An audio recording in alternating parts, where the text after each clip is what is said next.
Voilà pour l'essentiel de l'actualité et avec moi pour m'accompagner pendant cette heure, Sabrina Medjeber, bonsoir. Bonsoir Élodie. Essayiste et sociologue, Julien Drey, bonsoir. Bonsoir. Ancien député, Vincent Roy, bonsoir. Bonsoir. Journaliste, Martin Garagnon, bonsoir. Bonsoir. Porte-parole d'Ensemble pour la République, Harold Iman, bonsoir. Bonsoir. Notre journaliste international. On va parler de nouveau de la situation en Ukraine puisque Donald Trump, Volodymyr Zelensky et les alliés européens commencent à dessiner une carte de crise pour la fin du conflit en Ukraine. Mais que va en penser Vladimir Poutine? On va regarder ce sujet que nous n'avons pas. On va plutôt alors écouter Donald Trump qui explique que la guerre va s'achever. La guerre va s'achever. M. Zelensky souhaite qu'elle se termine, Vladimir Poutine aussi. Et je pense que tout le monde en a assez de cette guerre. Des 6 guerres que j'ai pu observer, ce n'est certainement pas la plus facile à gérer. Nous sommes aussi avec Olev Kobzev, géopoliticien et spécialiste de la Russie. Effectivement, maintenant, toute la question, c'est de savoir ce que va accepter ou non Vladimir Poutine. Déjà, le bon signe, c'est qu'il semble qu'il accepte une solution beaucoup plus modérée que ses revendications encore toutes récentes. Pendant 3 ans et demi, il demandait tout et l'impossible. C'est-à-dire, en gros, la capitulation totale de l'Ukraine et d'autres revendications délirantes comme la dénazification de l'Ukraine, ce qui ne veut rien dire. Il n'y a pas plus de nazis en Ukraine qu'il n'y en a en Russie. Il y en a autant des deux côtés. Vous ne voyez pas vous ne voyez pas Zelensky, dont les oncles sont des victimes de l'Holocauste, dont le père était un vétéran de la Deuxième Guerre mondiale, un héros de la Deuxième Guerre mondiale, qui se frappe la poitrine en disant « je ne suis plus nazi ». Ça, c'est fini. En fait, ça, c'est la bonne nouvelle quand même. On avance. Les revendications elles restent inacceptables, mais je dirais que le niveau de revendication a sérieusement baissé du côté Poutine. Ça, il faut s'en rendre compte. On reste quand même dans une situation extrêmement difficile, mais on n'est plus dans l'impossible. Je voudrais aussi qu'on écoute ce que disait Emmanuel Macron de la réalité du terrain, parce qu'on parle beaucoup des réunions qui sont importantes, mais pour l'instant, sur les terrains, les choses ne se calment pas. On écoute ce que disait Emmanuel Macron, c'était hier. Je crois qu'il est convaincu maintenant, et le président Poutine le lui a redit, nous lui avons tous redit, qu'on ne peut pas discuter un traité de paix qui prend quand même plusieurs jours, voire plusieurs semaines, sous les bombes. Et qu'il a plusieurs fois lui-même exprimé une volonté aussi humanitaire d'arrêter les tueries, d'arrêter ce qui se passe contre les civils, et donc à cet égard, qui avait besoin d'avoir justement aussi une trêve. Harold, effectivement, on constate que sur le terrain, il y a encore des combats qui se sont presque intensifiés, diront certains. Est-ce normal, justement, quand on approche peut-être d'une sortie de crise, que chacun tente soit de récupérer encore un peu de terrain, soit de défendre son terrain? Oui, c'est un classique. Avant les négociations, ou pendant même, chaque côté, comme on n'a rien signé du genre cessez-le-feu, essaye d'avancer ses dernières positions et obtenir une dernière colline, une dernière voie d'accès. Donc c'est ce qui se passe. Donc ces derniers jours, c'était l'armée russe qui avait grignoté grosso modo la taille de Paris, mais à des endroits très stratégiques. Et ces derniers jours, voire ces dernières heures, l'armée ukrainienne a repris un peu plus du tiers de ce qu'avait pris l'Ukraine. Donc ils ont repris l'équivalent de la rive gauche de Paris en territoire, mais toujours très important. Et voilà ce qui alimente un peu les deux parties, pour dire chacune que ce n'est pas désespéré pour moi. Parce que tant que Donald Trump imagine que l'Ukraine pourrait s'effondrer très vite, il va pousser Zelensky à une négociation, à lâcher plus. Et si Zelensky convainc Donald Trump qu'il est en train de contre-attaquer et que sa défense ne s'est pas effondrée, alors on peut réclamer un peu plus pour le gouvernement central ukrainien en termes de territoire. On va écouter aussi Emmanuel Macron qui parlait de la suite. On sait qu'il y aura sans doute une rencontre entre Vladimir Poutine et Volodymyr Zelensky, mais qui sera autour de la table? Donald Trump avait dit qu'il pourrait en être. Eh bien, Emmanuel Macron aimerait aussi que les Européens soient autour de la table. On l'écoute. Toutes les personnes assises autour de cette table sont en faveur de la paix. Et nous avons travaillé très dur au cours des dernières années à poursuivre une paix durable. C'est pourquoi notre réunion est d'une importance particulière. Nous aurons peut-être même besoin d'une réunion quadrilatérale, car qui dit garantie sécurité dit garantie sécurité pour l'Europe de manière générale. Julien Drey, on voit que Emmanuel Macron et les alliés, la coalition des volontaires, comme on les appelle, veulent peser. On a l'impression que Donald Trump compte plutôt sur eux pour l'après. C'est-à-dire vous ferez le service après-vente quand il faudra assurer la paix dans la région, quand il faudra des garanties de sécurité, on comptera sur vous. Mais pour l'instant, laissez faire les grands. C'est un peu ce que nous dit le président américain. Oui, on pourrait dire que ce n'est pas la coalition des volontaires, c'est la coalition des velléitaires. Bon. On la garde. Voilà. Allez, c'était un petit... moi, je pense que quand même, par rapport à ce qu'on s'est dit, il y a eu quelque chose qui... D'ailleurs, ne surprendra pas les téléspectateurs de CNews, puisqu'on en a parlé hier, et on était, à l'inverse d'autres chaînes de télévision, on était en train de se dire qu'il y avait eu un bouger vendredi, oui, et qu'on allait avoir les conséquences. Il y en a qui ont été déçus hier. Moi, j'observe un peu nos collègues ailleurs, qui ont attendu jusqu'à minuit pour se rendre compte qu'il s'était passé quelque chose. Il y a un bouger réel, et qu'on le veuille ou non, même si ça ne fait pas plaisir, celui qui a quand même marqué un point énorme, c'est M. Trump.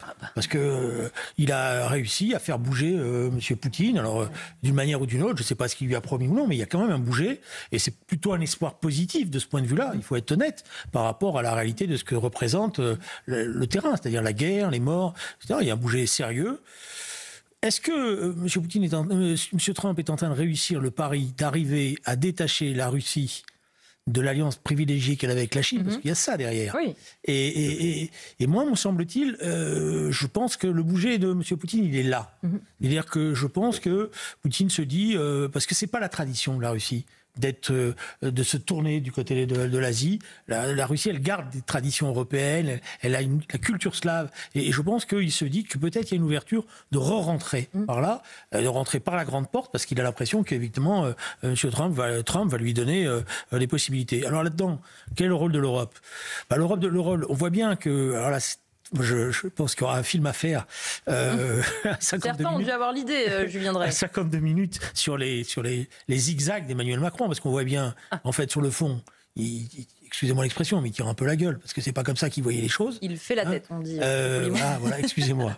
Vous avez raison d'être plus poli que moi. Je dirais même que quand vous regardiez la table hier, vous voyez bien que celle qui, d'un certain point de vue, a le plus l'oreille de M. Trump, c'est Mme Meloni, qui au départ ne voulait pas venir. Oui. Et on voit bien que... Voilà, donc lui, il rame derrière en disant « faut être ferme, faut être ferme ». Moi, je finis là-dessus, je m'excuse d'avoir été un peu long. La France n'a aucun intérêt à déclarer la guerre à la Russie et à se mettre dans une position d'hostilité ouverte avec la Russie. Qu'il faille la fermeté, qu'il faille pas céder, qu'il faille montrer que sur les principes, mais se jouer quasiment au va-t-en-guerre en disant la Russie veut la guerre, c'est sûr, etc. Je pense que c'est pas la tradition de la France, en tous les cas pas celle du général de Gaulle ni de ses successeurs. Oleg, oui, alors je suis tout à fait d'accord avec Julien Drey sur la Chine, on n'en parle pas assez. Oui, justement, j'allais vous interroger sur les enjeux qui sont aussi derrière. C'est-à-dire que là, on parle de la résolution d'un conflit, mais que ce soit pour l'Europe ou pour les États-Unis, il y a évidemment d'autres choses en jeu. Bien sûr, oui, il y a énormément de choses. Je n'arrête pas de répéter sur toutes les chaînes qu'il y a l'enjeu de l'Arctique, et c'est pour ça que l'Alaska était un lieu symbolique. Donc il y a beaucoup de choses à faire. Mais je pense, et là je m'adresse à la fois à M. Roy et à M. Drey, bien sûr, la France n'a aucun intérêt à déclarer la guerre ou à être hostile vis-à-vis de la Russie. Mais elle doit tenir un langage très ferme. Parce qu'il ne faut pas oublier qu'on reproche à Macron son langage, mais pendant que Macron parle, Poutine bombarde 270 drones quand même cette nuit. Sur de nombreux territoires en Ukraine, avec tous les morts, bien sûr, qui suivent. Donc, si on ne tient pas un langage, au moins comme si on allait être hostile, comme si on allait être très dur, on ne sera pas respecté. Nixon et Kissinger Kissinger quasi criminel de guerre en bombardant le Nord-Vietnam. Reagan, évidemment, face à Gorbatchev, mais Gorbatchev était en position extrêmement affaiblie. Les présidents américains des années 50-60, ils ont été durs, et c'est comme ça qu'ils ont été respectés, en fait. Donc il ne faut pas paniquer quand on utilise leur langage, parce que je répète, c'est leur langage.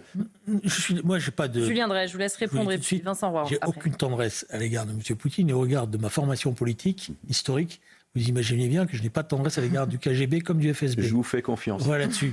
Donc, là-dessus, on peut être relativement tranquille, je le pense. J'étais plutôt vacciné dès que j'étais jeune. Ouais. Non, je suis d'accord avec vous que la question s'afferme. Mais rappelez-vous quand même que quand, tout le monde l'a oublié, mais quand Emmanuel Macron commence l'exercice de son pouvoir, il a reçu M. Poutine à Versailles. Oui, mais ça, c'est du réalisme. Oui, parce qu'à l'époque, on pouvait discuter. Non, mais je rappelle... Ça montre que ce n'est pas quelqu'un qui va... Il sait être raisonnable. À l'époque, c'était encore jouable. Je n'étais pas emballé par ce tapis rouge. Il fallait discuter avec M. Poutine, c'est évident. J'étais un compagnon de François Hollande. Donc, je sais comment ça se passe. Et on pourrait en discuter des heures et des heures sur la manière dont il fallait discuter avec M. Poutine, y compris au moment des accords de Minsk.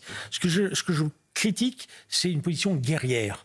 Voilà. C'est-à-dire, quand la caractérisation violente, d'après moi, c'est pas comme ça que doit se comporter un président de la République. Un président de la République, il doit dire, voilà les principes, voilà la fermeté autour de ces principes, et là-dessus, nous ne céderons pas.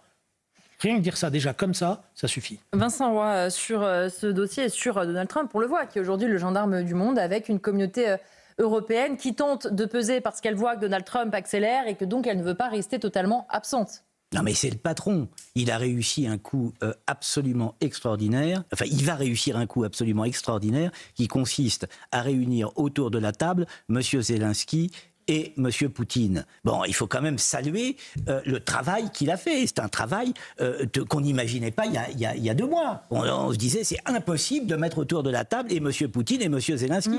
Là, on s'oriente assez clairement, on prend le chemin tout de même d'un accord de paix. Alors pas un accord de paix au rabais, il faut évidemment il faut que l'Ukraine soit protégée d'autres attaques de Vladimir Poutine. Il faut donc des conditions de sécurité, etc. De là à nous dire le lendemain d'une réunion comme celle-ci, alors qu'on est sur le chemin de la paix, restons optimistes, de là à nous dire que peut-être les chars russes pourraient arriver, ils terminent par, évidemment, la Russie ne va pas attaquer la France.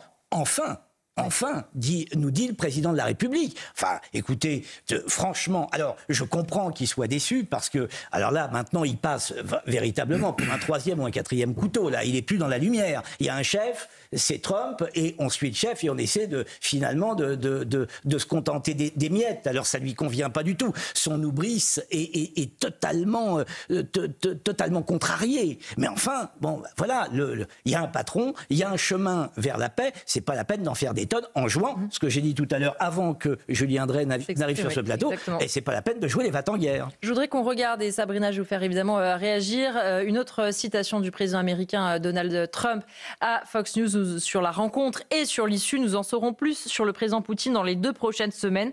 Il est possible qu'il ne veuille pas conclure d'accord. Il faut être 2 pour danser le tango. Ils doivent avoir une certaine relation, effectivement, Sabrina Medjeber, Donald Trump qui ne s'avance pas trop non plus, parce que mener les négociations, faire en sorte que les gens se parlent, c'est bien. Donald Trump arrive aussi sans doute mieux que d'autres à parler au président Poutine.